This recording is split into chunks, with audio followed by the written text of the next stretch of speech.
یہاں دیکھیں یہاں پر یا ہے اور یا کے اوپر کھڑی حرکات بھی ہے اور اوپر چھوٹی سی مد بھی لگ رہی ہے۔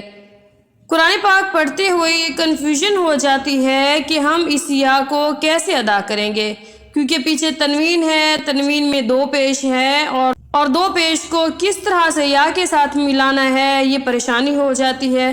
تو آج ہم یہی پڑھنا سیکھیں گے اور یہ بھی دیکھیں گے کہ یہاں پر یہ جو دو مشدد حروف ہیں، ان دو مشدد حروف کی ادائیگی ہم نے کس طرح سے کرنی ہے۔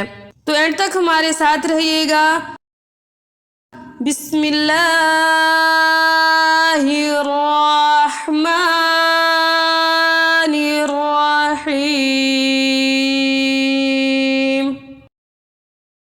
آج ہمارا سبق ہے سورۃ النمل کی آیت نمبر 18 میں یہ مشکل کلمات۔ قالت نملۃ، یہاں پر دیکھیں یہاں پر قاف ہے، قاف حروف مستعلیہ ہے اور مستعلیہ حروف کو ہمیشہ ہر حالت میں پوری یعنی موٹا پڑھا جاتا ہے۔ اور الف کا بھی قاعدہ ہے کہ اگر الف سے پہلے کوئی پور حرف آ جائے تو الف کو پور، اور اگر باریک آ جائے تو الف کو باریک پڑھا جاتا ہے۔ اس لیے یہاں پر ہم الف کو بھی پور پڑھیں گے کیونکہ قاف حروف مستعلیہ ہے، وہ پور ہے۔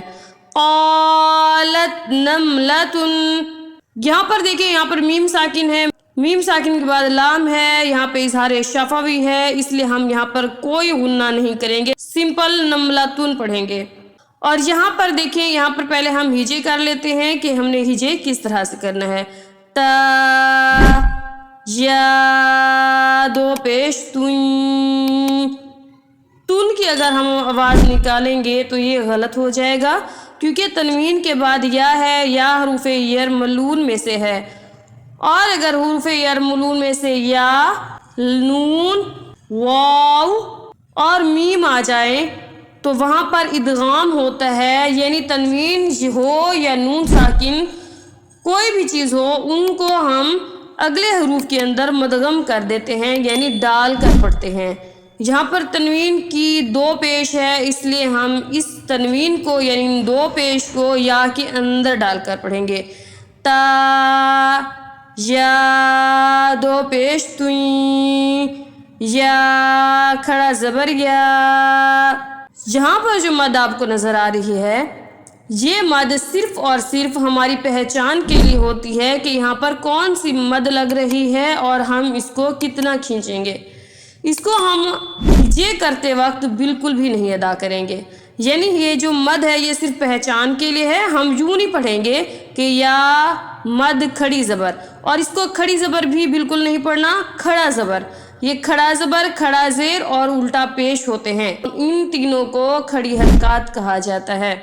کھڑی حرکات حروف مدہ ایک دوسرے کے قائم مقام ہوتے ہیں، اور اس لیے قاعدہ یہ ہے کہ کھڑی حرکات کے بعد حمزہ دوسرے کلمے میں موجود ہے کیونکہ یا علیحدہ چیز ہے اور ایہا جو ہے وہ علیحدہ چیز ہے۔ یا کا معنی ہوتا ہے اے، ایہا جو ہوتا ہے وہ الگ چیز ہے، یا علیحدہ چیز ہے، جیسے کہ آپ کو نیچے اسکرین پر نظر آ رہا ہے، یہ دونوں علیحدہ چیزیں ہیں۔ اس لیے یہاں پر کھڑی حرکات کے بعد حمزہ ایہا کے ساتھ مل رہا ہے، دوسرے کلمے میں موجود ہے، اس لیے یہاں پر مد منفصل ہے، اس کو 2.5 الف کی مقدار کھینچ کر ادا کریں گے۔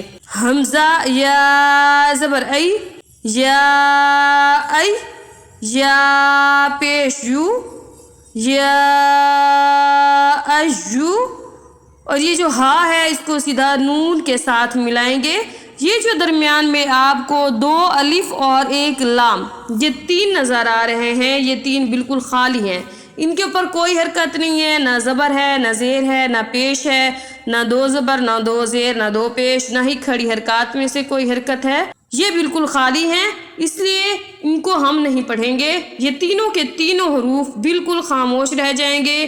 قاعدہ یہ ہوتا ہے کہ مشدد حروف سے پیچھے جتنا بھی پیچھے حروف ہو، چاہے 2 حروف کے بعد یا 3 حروف کے بعد، جس بھی حرف کے اوپر حرکت ہو وہی والا حرف اگلے حرف کے ساتھ مل جاتا ہے، یعنی کہ اس مشدد حرف کے ساتھ مل جاتا ہے۔ ہا، نون